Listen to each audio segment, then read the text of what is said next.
бізде тапсырманың бәрі осы жерде бағалау құрамында көрсетілген. Соған әрқайсысын жауап берген оқушылардың несін балдарын жазып отырамыз, иә? Олай бізді бүгінгі сабағымыз бастаймыз. Бүгін 28-і сабағымыздың тақырыбы өсімдіктердің ұзарып және жуандап өсу процестері. Бізде алдыңғы сабақта осы параметрді өтіп кеттік, иә? Бүгін бұл сабақ 2 сағатқа берілгендіктен бүгін зертханалық жұмысы қосымша бізге берілген. Енді бұл оқудың бағдарламасының оқу мақсаты өсімдіктердің ұзарып және жуандап өсу үдерістерін зерттеу. Ал сабақтың мақсаты өсімдіктердің ұзарып және жуандап өсуін анықтайды. Зертханалық жұмысты, жылдық сақиналарды зерттейміз. Ұйымдастыру топқа бөліп қойдық несін. Енді бізде өткен сабақты бір қайталап шығайық, содан ары жалғастырамыз. Бұл жерде біз банкомат әдісі арқылы бағалайық. Мына жерде дескриптор берілген, бұның ішінде дескриптордың ішінде онтогенез даму сатысының кезеңдерін білеміз, ұрық жасушасының қабаттарын білеміз, және тұқымның өнуі үшін қажетті жағдайларды білуіміз қажет, иә, өткен сабақтардан. Енді банкомат ойынына көшейік. Мына жерде банкомат ойыны бізде әркім сұраққа мына жерде карточканы салу арқылы сұраққа жауап береміз.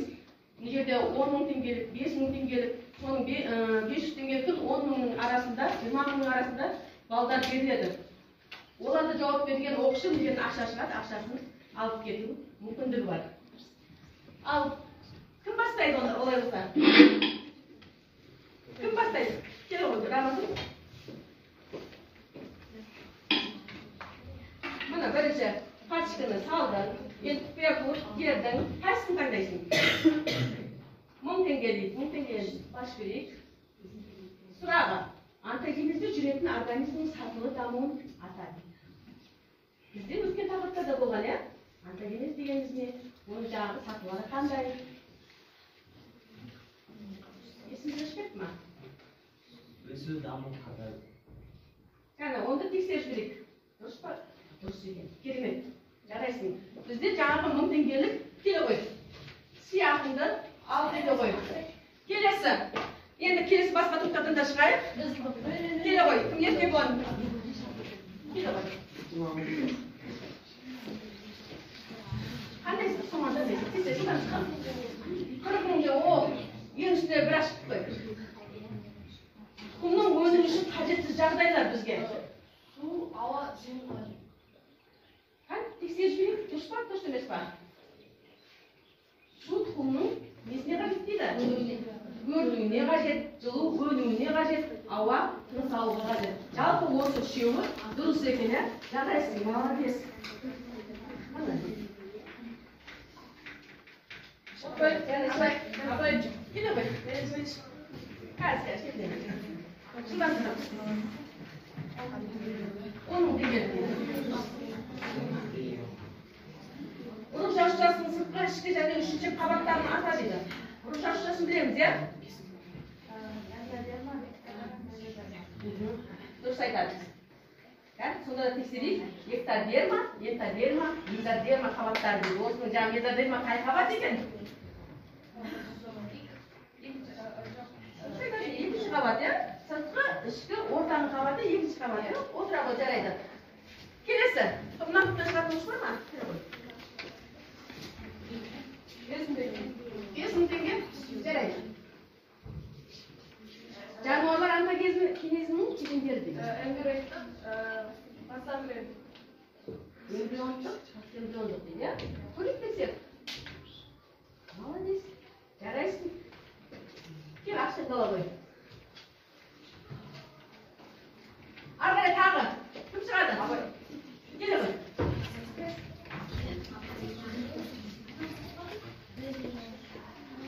Қайсысын таңдайды? 20.000 теңге. Ұрық жапырақшалары дегеніміз не дейді? Үш бөлім тұрады: эктодерма, эндодерма, мезодерма. Тексерейік. Мына. Әдетте жаңағы айтып кеткен ұрық жасушаларының қатықтарының несін айтамыз дейді? Қабаттарын айтамыз дейді. Керемет жарайсың. Тағы келесі. Ой, жаңағы. Молодец, сіздердің баптарына қарайды. Келесі.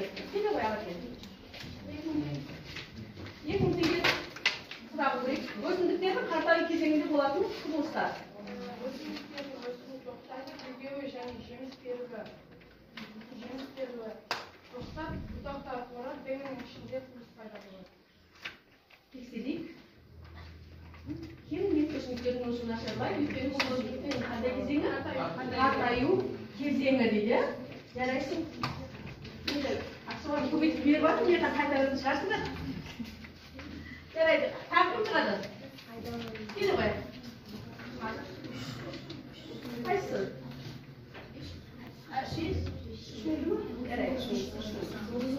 Органогенез дегеніміз не? 30 мың екен. Органогенез дегеніміз не?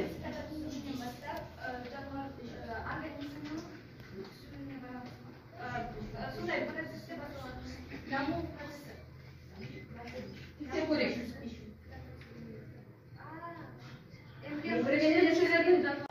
Бізде қанша сұрақ қалды енді? Біз сұрақ қалып тұр. Кім шығады? Қай шығамыз? Келе ғой. Шыдамызға 5 теңге ашып берейін соңғысы. Онтогенез дегеніміздің өзі не? Декада түзілгеннен бастап, организмнің жеке даму кезеңі. Тексеріп көрейік. Дұрыс айтасың, иә? Түзілгеннен бастап организмнің жеке дамуы дейді. Ал балалар, үй тапсырмасында біршықтыра еске түсірдік, иә? Біразымыз сәл ұмытайын деп қаппыз. Біразымыз білеміз. Енді біз бүгінгі жаңағы сабағымызда соның жалғасы ретінде бір видеоролик тамашалайық, видеофильмді. Содан ары қарай тағы көреміз. Осы кадр әдісі ортасынан тоқтатамын мен қазір сол жерден ары қарай әркім өзінің ойын жалғастырып көрсін, иә? Аз топ бойынша. Емен, 1000 жылдан астам уақыт өмір сүретін ғажап ағаштардың бірі. Емен мыңдаған жаңғақ шығарады. Әр жаңғақта 18 айда жетілетін бір ғана тұқым болады. Жаңғақтың көбі жерге түсіп азыққа айналады. Қалғандарын құстар бұтақтардан үзіп әкетеді. Әрбір 10 мың жаңғақтың біреуі ғана ересек емен болып өсіп шығады. Аман қалған тұқымдардан ағашты өмір бойы ұстап тұратын тамыры өсіп шығады.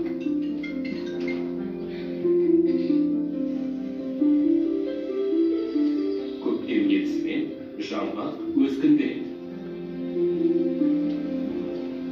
Өскін жерге түскен жапырақтарды тесіп өтіп, күн сәулесін сіңіру үшін алғашқы жапырақтарын шығарады.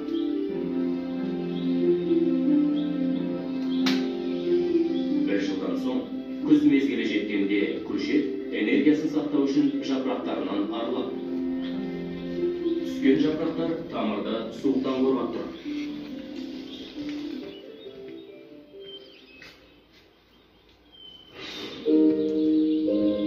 Емен жастық кезеңге өтті. Енді оның өміріне адамдар араласып, үстіңгі жағын отып. Үстіңгі жағын отын қылып жатыр дейді. Жаңағы емен тұқымынан, кішкентайынан бізде бөртіп шығып, үлкен өсімдік көп пәленбай жылда олар не істеді? Әбден өсіп, жетіліп дамыған кезде біз оны не істеп тастадық? Кесіп, отын қылып тастадық, жоғары жағын кесіп тастадық. Енді ары қарай ол емен не істейді? Қазір ойларын жинақтап алмайсыңдар ма? Айта берсіңдер ма? Жинақтап алсыңдар, топ бойынша ойларын жинақтап алсыңдар болады. Болмаса жеке айта берем дейтіндеріңіз болса, оны да айта берейік.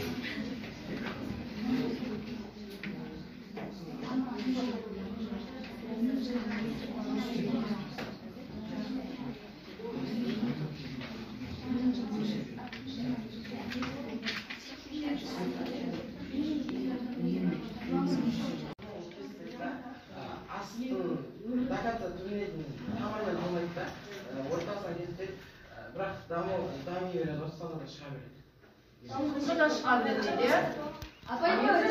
Жауабың дұрыс, бірақ не тыңдайық, сәл кім тыңдайық? Емен көпжылдық ағаш болған кем бұл емен 18 жылда жайлап дамитын ағаш көпжылдық ағашқа жатады. Және де бұл еменнің тек қана башынан кесетін болса, емен бұл өмір тоқтата қоймайды. Себебі ода тыныш жатқан бұтақтар одан сайын дамып көркейе береді. Ол өте көп жыл дамитын неге жатар. Көп жыл Керемет ойын, керемет.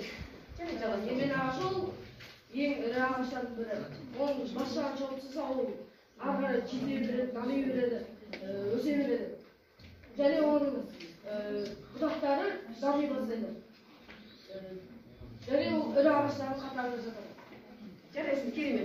Алдынан сырттан айтасыңыз ба ма?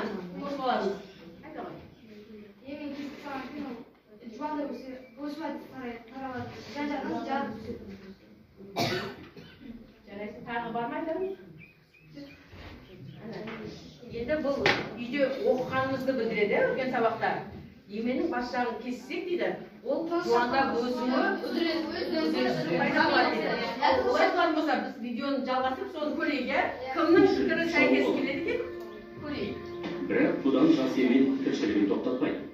Аяусыз шабу қабық астында әрекетсіз жатқан бүршіктерді жандандырып, бұтақтардың қаттап шығуына әсер етеді.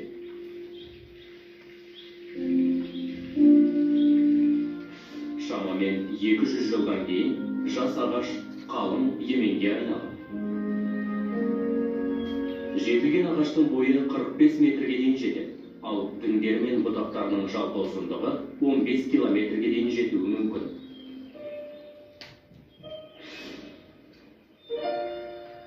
Қалың емен кемелденген кезеңге келеді.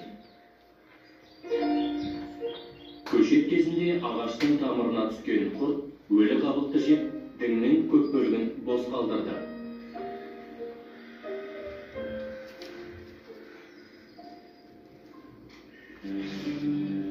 Мың жыл бойғы еменнің тіршілігі оның қабығындағы қыртыстар мен карбункулдардан көрінеді.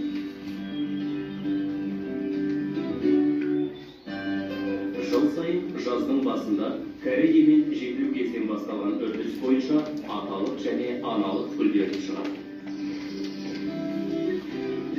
Аз уақыттан соң жаңғақ дамып жетіле бастайды. Осылайша өмірге жаңа емендер келеді. Міне балалар, көрдіңдер ме? Сендердің айтқандары бәрі сәйкес келіп отыр, иә? Бізде жаңағы еменіміз қандай өсімдік екен?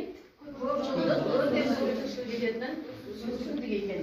Енді оның жаңағы еменді біз кесіп тастасақ та, ол сол қатты шайқалғаннан не істеді дейді? Ол булығып, одан бері жан-жағына жапырағын жайқалып, иә? Енді бұл жерде бізде өткен сабақтарда сабақтың құрылысын да еске түсіреді. Сендер сол жағын ойладыңдар ма? Біз баяғыда ұлпаларды сабақтың құрылысын бәрін өтіп кеткенбіз, иә? Сол кезде де осы сабақтың құрылысы, мына 200-300 жыл өткеннен кейін еменнің сыртқы қабатында өзі қандай қабат түзіле бастады? Қыртысты қабат түзіле бастады. Оның сыртқы қабатының жартысын жаңағы құрт құмырсқа жеп кеуекке айландырды. Ал бірақ қалған бөлігі әлі тіршілігін жалғастыруда, иә? Жарайды, керемет. Өткен тақырыптарымыздың бәрі есті екен. Олай болса, келесі ойшыл болсаң, тауып көр деген әдіспен біз пиза тапсырмасына көшейік. Пиза тапсырмасы бізде әрқайсысына жеке-жеке алдыңғыларына топқа берейін. Мына жерде енді көздері жетпейтін шығар үңіліп отырғанша, иә?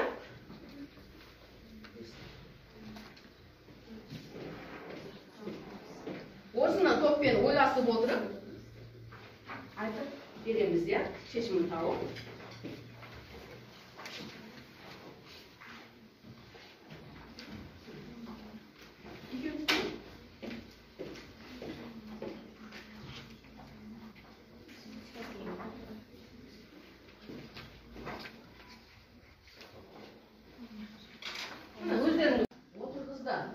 Оның мақсаты сол жеміс ағаштарын жақсылап күтіп, баптап, мол өнім алу керек.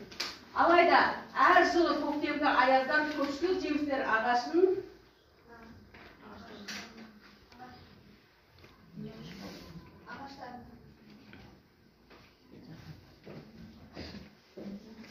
қыста ағаштар ұйқыда кезде аяздан еш әсер етпейді дейді. Ал көктемде ағаштар оянып, бойында биохимиялық, физиологиялық құбылыстар басталғанда аяздың әсері ерекше болады. Айқын кей жылдары жеміс ағаштары толығымен өнімсіз қалдырып отырған. Осы жылы Айқын өзінің алдына үлкен жоспар құрып, қалайда жеміс ағаштарын көктемгі аяздан қорғап қалу мақсатында алдын алу шараларын жасамақ. Енді осы жаңағы Айқын ағамыз ба, соған жәрдем береміз біз. Әр топ өздерінің ойларында жинақтап ортаға саламыз. Қандай шаралар жасасақ, біз оларды аяздан аман қаламыз. Оны топпен жұмыс жасап ортаға саламыз, иә?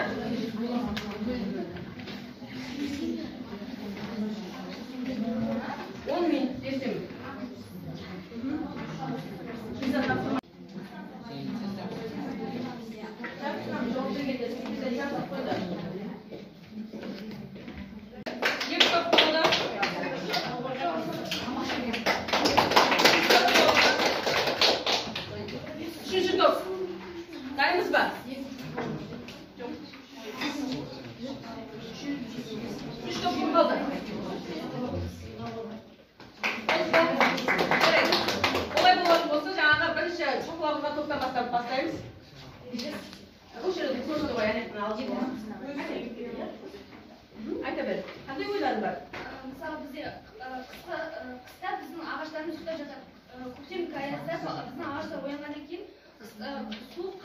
кетіп біздің ағаштар көп болмас үшін біз түтіндету әдісін алдық.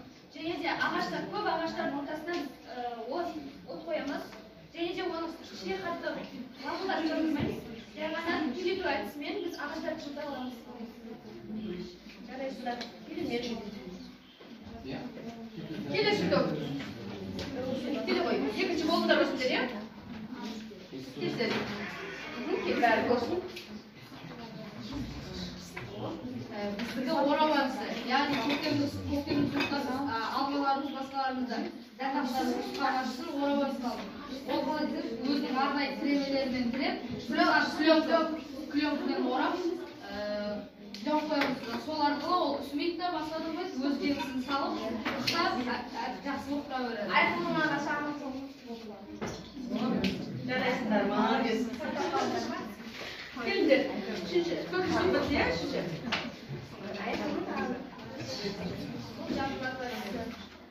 Технологиядан алып қалу үшін жамбырат әдісін пайдаландық. Жамбырат әдісі осы ағаштарды жамбыр жауып алып, ағаштар мұздатады. Мұздату арқылы бұл жемістерді мұздату арқылы сақтаймыз. Соғын қапын сақтайды. Сол арқылы жылы жұмысына Ол күні жаңбыр жаумай қалса келесі.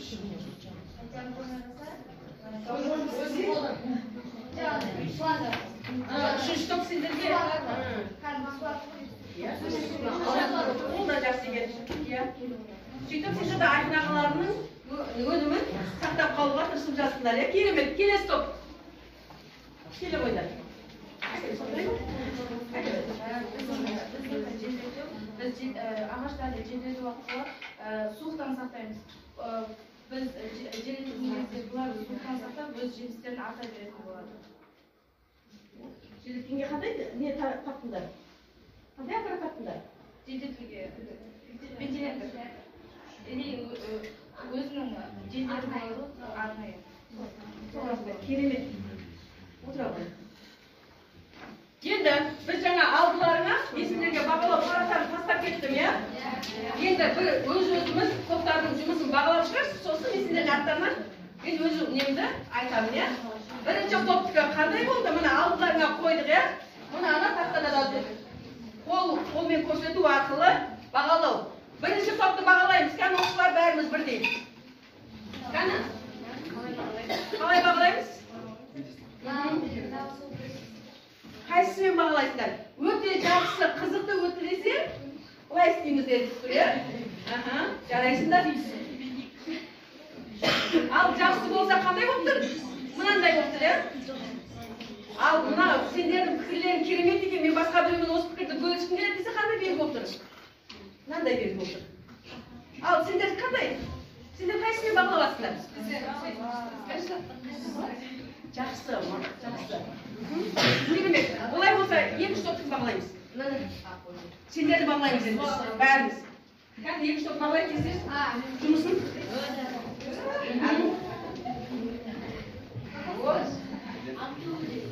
Жарайды, керемет. Үшінші топты бағалайық. Үшінші топты бағалайық, бәріміз жабыл.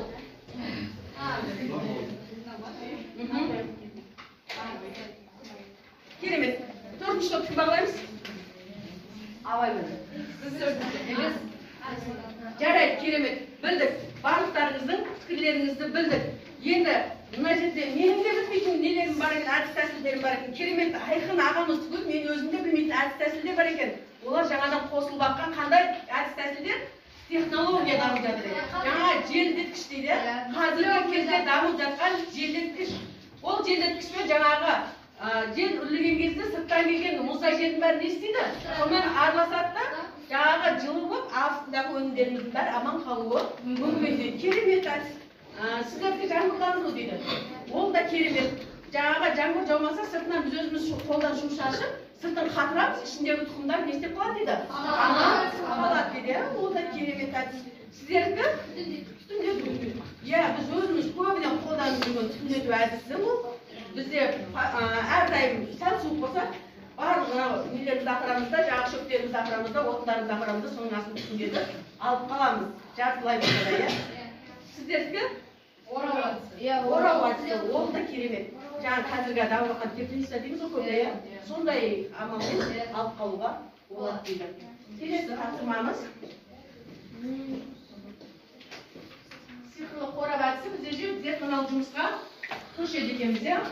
Олай болатын болса, осының ішінде қалағанымызды өзіміз қарамай, біреуміз қолымызды тұрғанымызда өзімізге жатып аламыз. Ары қарай зертханалық жұмыс дәптерлерімізді ашамыз, кітаптарымызды ашамыз, бүгінгі зертханалық жұмысты бастаймыз. Кендер, қайтып бастайды, кендер, жылдамдатамыз. Мына қара жәшіктің ішінде арнайы заттар бар. Қайдаймыз? Артоқтан қойыз. Қайсысы білмейсіз?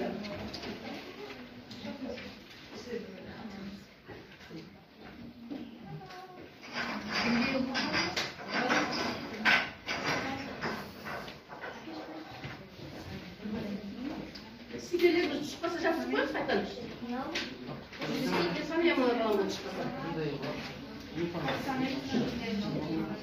Енді барлығымызға жаңағы қандай не түсіп жатыр жаңағы?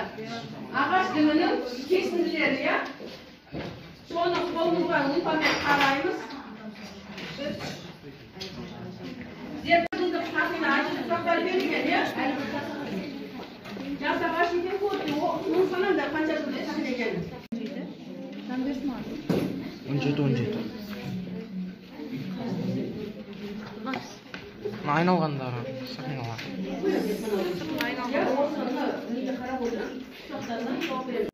Орында қойып мен тексеремін. 17.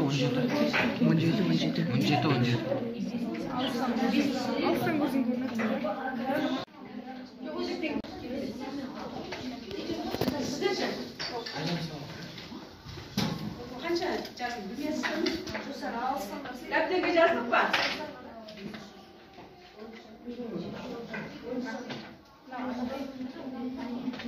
Жөндеп. Bir-biringizбен келісесеңіздер жөндеп санаңыздар басынан.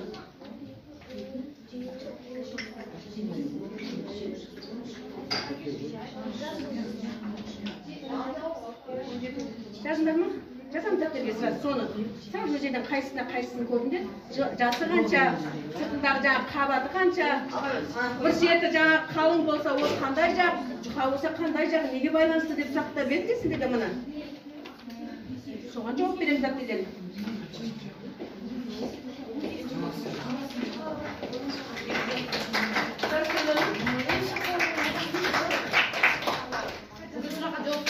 Жазғанда сосын дәптерден тексеремін. Сен мынау жұмысыңызды міндетті түрде дәптерге жазамыз.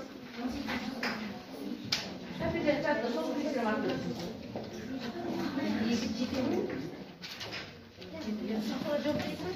Сондағы міндетті түрде. Жаңағы мына ағаштарында тек сақинасын, сіздерге сақинасын ғана емес, мына тапсырмалар берілген, иә? Ағаштың қалыңының қай шеті қалың, қай шеті жұқа. Ол неге байланысты деген. Оны да зерттейсіздер. Неге байланысты?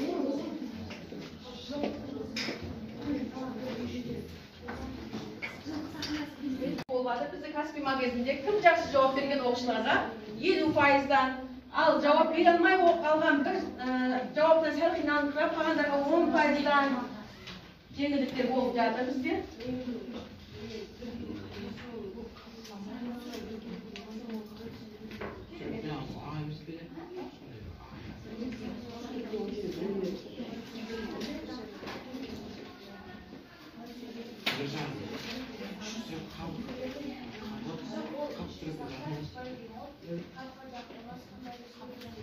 Biz de çıkartacağımız vakti koyar.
ұмытамыз, уақыт кетіп жатыр.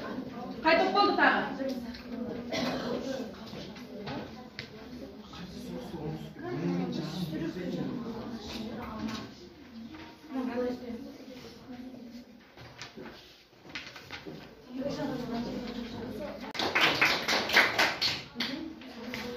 Ол сізде жазғандай оқып тұрмын ғой мен. Оқып тұру қажет мынаған. Мен тағы қайталайын. Мынау алтайдысы, мына суретін самарқұтта былай түсінеміз. Иә. Мына жағы солтүстік болып тұрады. Мына жағы оңтүстік бір, мына 6, мынау 1. Не үшін? Ол жерде жағы айтайын. Мына жағы солтүстікке қарай. Жоқ, жаңағы бір жағы жуан, бір жағы жіңішке отыр енді. Жіңішке жағын оңтүстікте тұрсыздар, иә? Ал қалың жағын солтүстікте. Сол не себепті болады енді ондай? Соның жауабы керек бізге. Өсуіне байланысты бола ма ол? Өсуіне байланысты бола ма? Қалған тоқтар? Негізі былай айтқанда жылдық сақина ағаштың дамуына жылдық сақинаның қалыңдығына қарай әртүрлі болады да. Мысалы жылдық сақина сүрекке қарай жақын орналасады, сүрек көп болады да. Және де жылдық ағаштың өсуіне қарай қалай мысалға айтсақ қалай құнар алады, соған байланысты. Және де қалай қамыр алады, солай қалай айтса болады. Жауабы керемет, негізді өзі қосып алып кетейін. Ол жаңағы отыр ғой.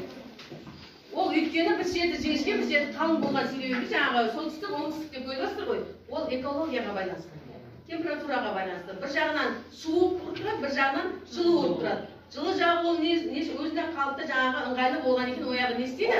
Бір қалыпты тұра береді, ал суық жағы сыртын қаптай береді. Иә, қаптай береді, ол жағы қалыңдайды. Судан қорғану үшін, иә. Керемет, олай болатын болса, бүгінгі сабақты қорытындылаймыз. Біз сіздерге барлықтарыңызға телефон алып келіңіздер, бір соңғы ойынды телефонмен ойнаймыз сіздерге. Енді бұл жерде жаңағы воркаут программасында, жаңағы платформасында тест берілген. Мен сіздерге ссылкасын жібердім. Қазір ашып қараңыздар телефондарыңызды. Сөйтемізді жұптасып отырып, жаңағы сәйкестендіру тесттерді табасыздар, жауаптарды қастарына қоясыздар. Мен яқтан результатын көріп отырамын. Жылдан бұл 1-2 минут. Сонымен сабақты қорытындылаймыз, иә? Бастаймыз. Кім болсам яқтан шығып тұрады. Бірақ аттарын жазуды ұмытпаймыз. Аттарын жазбасында шықпай қалады оқушылар. Кіріп тұрма бәрі тұрайымыз сетке. Сетке кірмесі айтыңдар, мен тағы қосамыз қосымша. Сетке тұрма. Жақсы.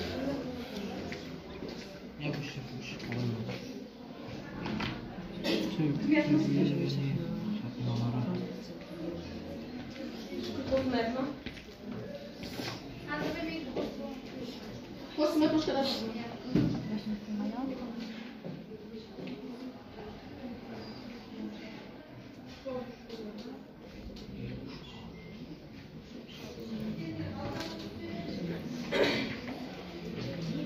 Онда жетімен біткендер бар ма? Результатты көре береміз. Шыны ма?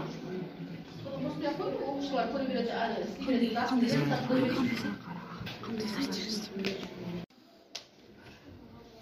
Қалғандарымыз жылдан тұтамыз.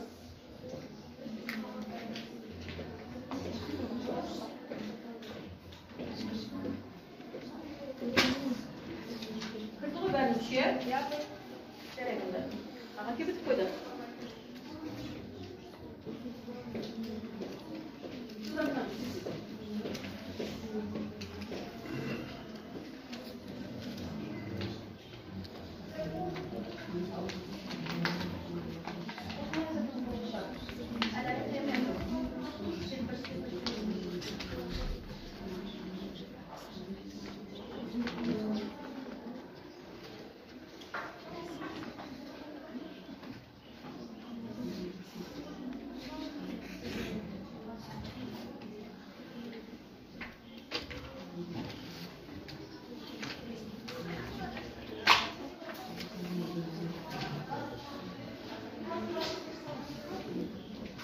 Vaqt bo'lib qoldi, аяқтаймыз.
Nereye bozuldu?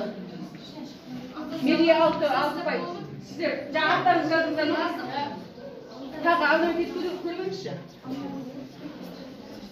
Ha, çok arayacağım da akşı bitirdim. Abay, olunuzlar mı? Olsanızlar. Sen mi?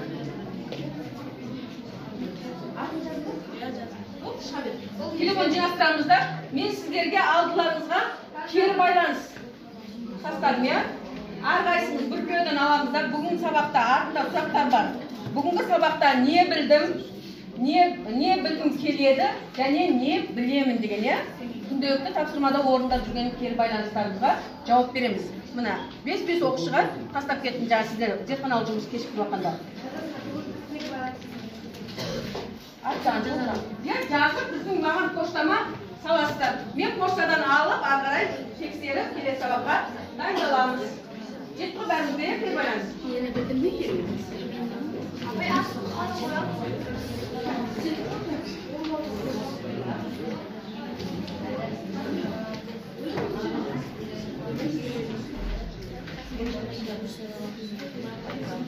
Soğukanızlar keri байланыстардан сомен.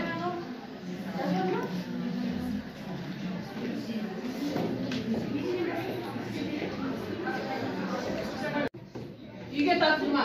Өсімдіктердің ұзақ және жуандап өсу процестерін оқып келеміз. Кітаптан аяқтап келеміз сомен.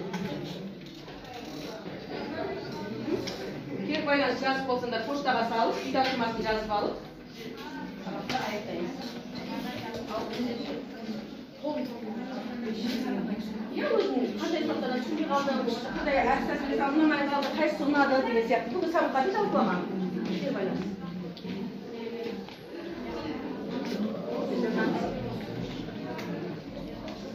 Дәріс болғанда поштаға саламыз.